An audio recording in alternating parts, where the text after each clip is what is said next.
Hello guys, welcome to another sculpting tutorial, and this one we're gonna focus on making a skull. Okay. Um, Personally, I think practicing with skull is something that we do it when we want to know more about the anatomy.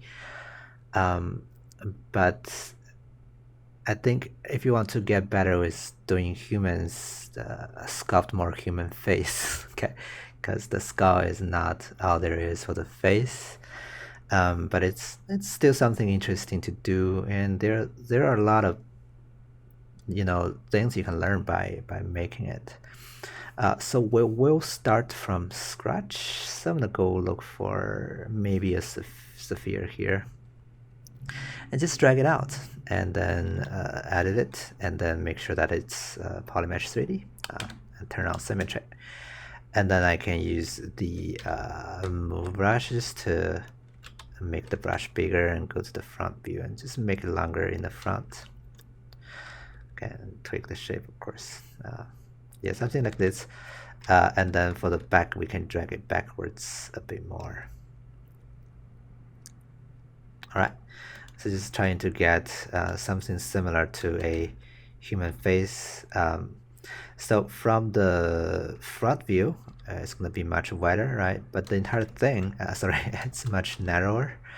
And the back is wider. Okay. So you have this like change like this. Okay. And we can even use the edge polish just to further enhance that. Okay. And I think the bottom also needs to be small. It's too small though. Make it wider there. Small out. Alright. So it's gonna be wider here. The widest area of the entire skull is gonna be somewhere here. Okay. They call that the Pareto eminence. When it comes to the naming of those structures, it's not my favorite thing to remember because they're quite long, but it's good to know where they are. I think that's more important also.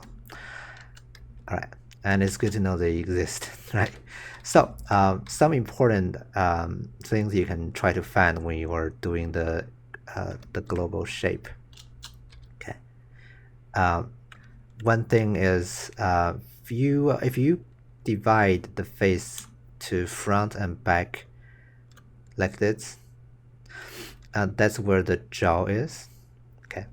And also slightly behind it, that's the highest point. Okay. So something here. Now for the back, you can also divide the head into half, right? Up and down. So top half and bottom half. And this is where, actually slightly below it, is where you have the neck connect to the back of the head. And there's some interesting small structures here. Looks like a flattened M shape. Okay. They call this guy external occipital protuberance, something that the head actually, or the muscles connected to it. Okay. And from what's beneath it, you will see that the bone becomes a little bit more bumpier. Okay. Guess it's because a lot of muscles are trying to connect to it. Okay. And that's also when the skull or the head or this part actually becomes more or less like a bottom face. Okay. Use the clip view now. And of course I need to dynamesh it. So let me dynamesh it with 128. Should be fun. So just dynamesh it. Smooth out. All right, let's push things in there. All right. Now the far back area is somewhere here. Okay. So you have, if I make it more or less like straight lines, you can now see you know how the, maybe I don't need to have that. So you have the highest point here, right? And then moving on to the back, you have the far back area here, and then you have this external occipital protuberance, and then you go in like that.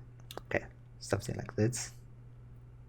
So it's really helpful to find out, you know, some of the important extremes, like the highest point, you know, the far back point, and that turning point.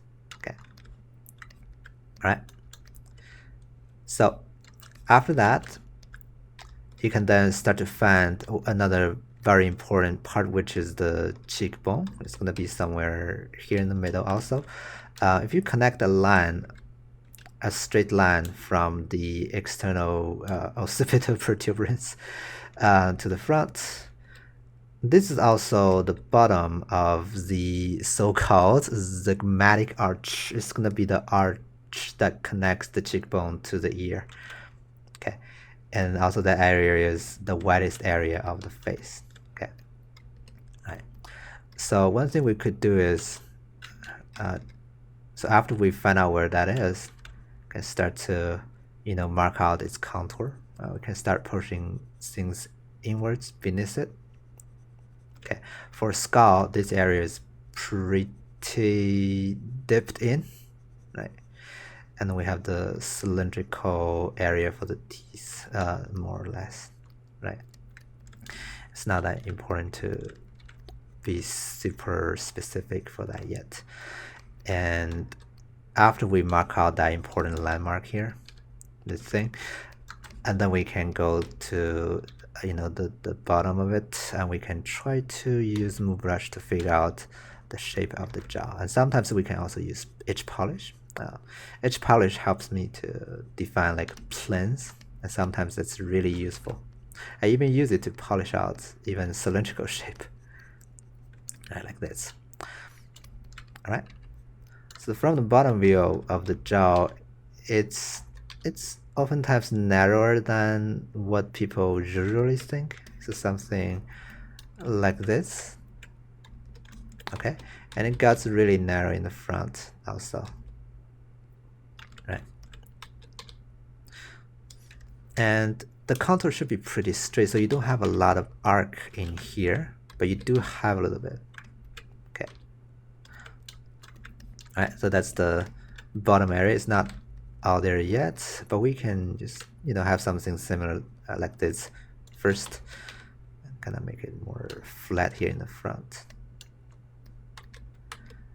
And maybe on the bottom I can also flatten it by using edge polish. We'll revisit this area later on. Okay. Anyway, so again, the important thing is still the cheekbone, so you wanted to figure out where it is, right? So we have this arch here, and above it we have this big area, and we call that the temple fossa. I guess the reason it's called fossa is because it's a dip, right? So something like this. The top edge of the zygomatic arch, or this thing here, is pretty flat. Okay. Oops. And we just need to dip in on top of it. Okay. All right. And then we can also use dam thinner to really mark out the edge of it. Okay.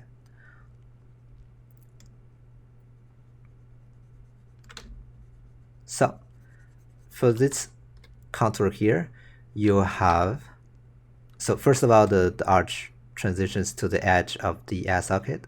So it goes up like that. You have a really sharp turn here, and then it goes back and becomes the superior temple line. This line here. Okay. It's like a little edge, ridge over there. Okay.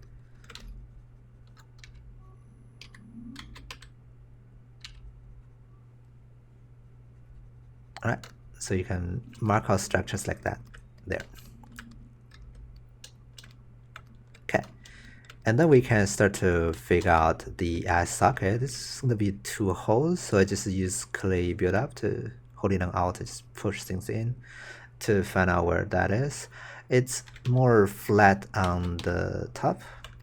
It's more rounded here on this corner. Okay, and you have sharper lines here also. So you can clearly see this angle that's happening here, and it's visible also in the on this edge, more or less. Okay, so I'm gonna push things in. I could smooth out this a little bit and maybe redynamish. Okay, and bring things closer here. And so characteristic here. Oftentimes I find I'm trying to find differences that this socket is having on the four corners. So here, this corner is the most, or this part is the part that is lesser, much lesser like a corner. It's almost like it's just a very smooth, like tilted line or arc here.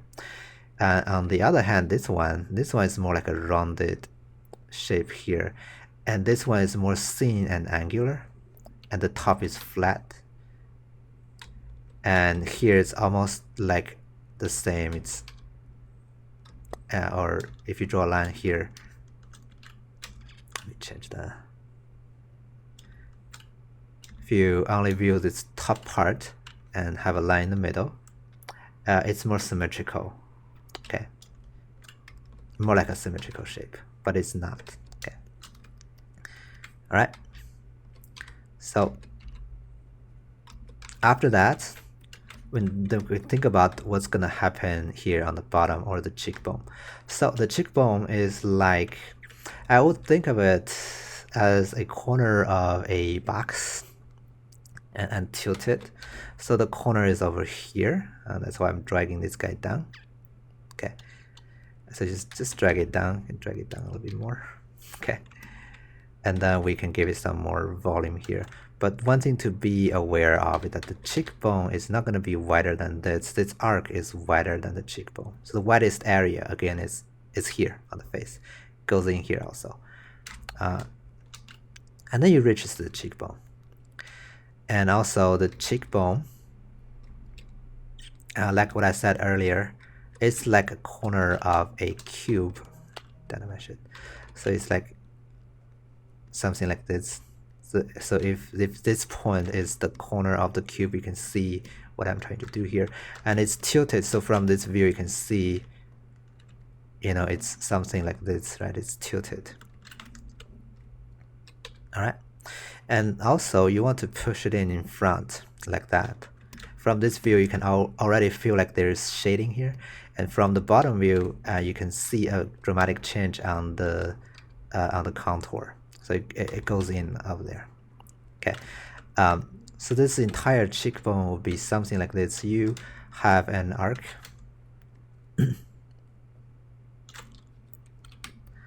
Use the clip curve. You have an arc here, and it reaches the cheekbone here in the front, and then it has a big change here on the contour. Okay, and it goes to the nose. All right. So I'm trying to also push these guys in. All right, smooth that out for now. All right, now don't overthink it. Just like a tilted square shape. Yeah, and one thing you can always try to find is here. You have a little thin edge or thin ridge here. And from this point in, that's when the arc of the teeth starts to go inwards. And of course it's connected to that. Okay, so you have a very visible edge here. And here, the bone actually becomes a bit more like a concave shape.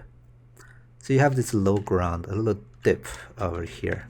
I don't know if that's super important, but that's That's also where the muscle kind of like connects to. The muscle connected from the cheekbone to the muscle around the lips or the mouth.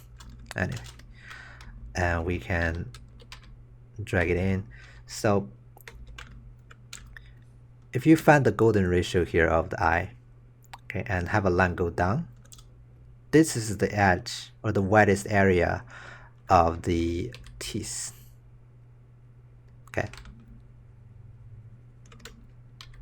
Doesn't mean that's the widest area of the jaw though. Okay. But if you ever remove the lower jaw and that's, and you can see the where the teeth is, it's almost like that somewhere over here. I think I can make it a bit wider here. Okay, and then to the middle. The middle is fairly simple. You have the nose, right? This part, of course, goes in first, and then you have the nose that is sticking out. Okay, or they call this guy nasal bone. Drag this guy out. Okay, nasal bone over here, and drag it up, and we can create or use stem standard to just mark out the aperture there. And there's a little thing here. They call that the anterior nasal span. Anterior means frontal. I don't know why they're not just called frontal. Maybe the technical terms is more accurate on for some reason. But yeah. So I'm just trying to make all the arc look smooth. Of course, this one is actually more like a straight line. All right. And let me I'll dig in here to get the edge of the socket back. Okay. All right. And here you have a little cylindrical ridge here. And then in the front, you have the brow ridge, which is also like a little bump, and on the edge of it, you have actually this one's called the glablet, something bigger here in the middle, like a bump, and you have the brow ridge here on the side. Basically, it's just higher ground. Okay, somewhere on top of the eye socket. And then in the front, of course, you have the frontal eminence. It's basically a bump.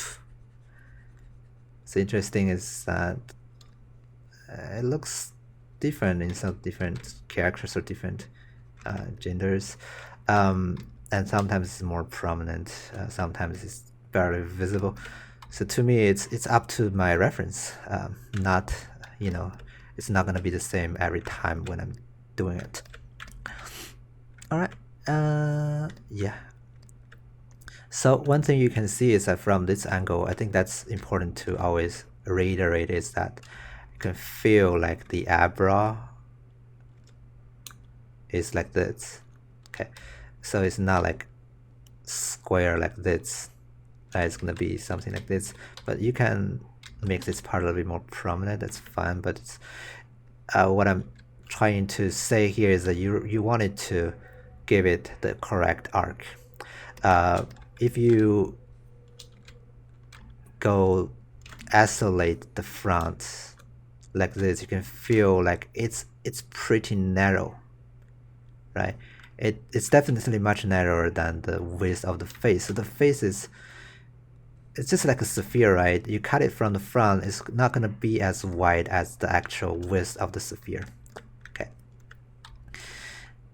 All right, and after that, I guess it's not that much to talk about.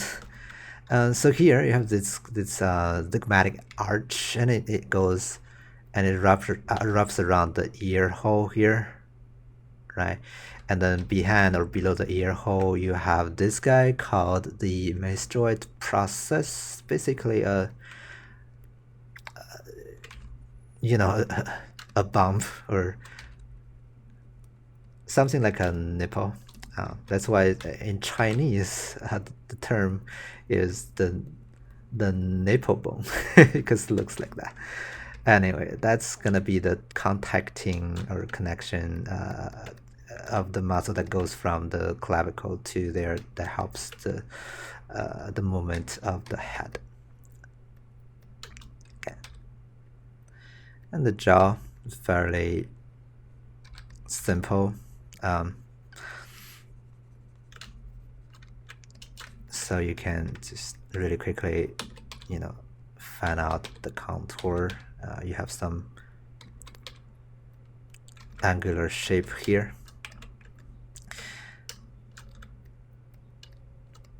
And here you have the little branch. You have the front and back branch here, something like that. Now we're not going to separate the model, so it's going to be, actually there's some distance here, so there's some gap over here. Probably need higher resolution now, or redynamize it. So we have some Y shape here, right? Something like this. Yeah.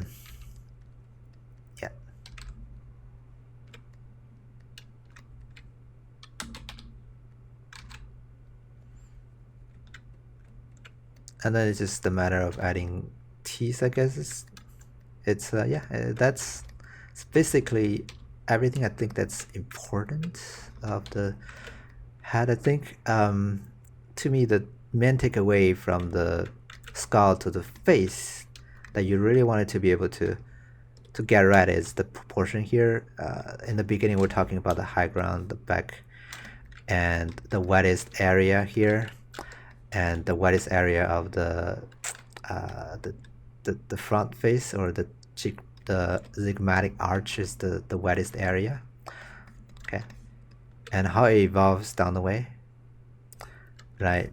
And then the, you know, the contour of the different part of the face when you look at it from the bottom view and things like that. And of course smaller bumps here and there, they're kind of important too. And other than that, I think it's just, after that, to me it's just gonna be, you know, trying to always look at real references and copy from there, because I think it is no longer something that you can invent anymore. Reference would be a much better way to figure out what it looks like than trying to use your theoretical understanding of the anatomy. I think trying to copy is what I would do to eventually get a convincing, realistic result eventually. I'm trying to figure out the area of the teeth. Okay. I'm not gonna do individual teeth. You can just draw them out. Okay. Yeah, go forward here.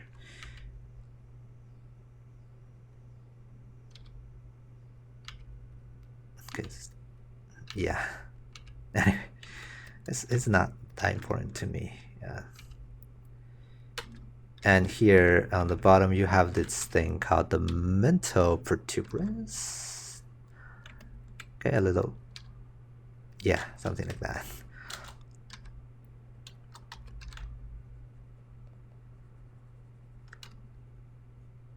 Okay, and there could be a lot of more stuff. Sometimes when you look at a anatomy diagram, you see like they have named a lot of things, right? And knowing their name is helpful, because then it forces you to know there's something there. But I think the more important thing to remember is where they are, the shape, and the bigger proportion. So I always put that into higher priority than trying to remember all the names. And I can guarantee you will forget them at some point if you don't try to reset try to review. But what's interesting is that the memory of the shape is actually not that hard to forget once you have done it many times too. So I guess just depending on what kind of person you are. Okay. All right. So yeah, I think that's the important thing I want to talk about on the skull, and I do encourage you to still like try to, you know, practice more and read some books about it. I think that's, you know, those some anatomy book really, you know, goes into a lot of details about, you know, other things. So it's really helpful to go through them once. But still, I think having an actual model or scan data there is also really helpful, because the drawing on the books, not sure if, you know, it's just different or something. It feels like the drawing on the books is inaccurate compared to the real one, especially those hand drawings. So a scan data would give you a much better understanding of the actual three-dimensional shape of the object. Alright, so that's it for this video. Thanks for watching. See you next time.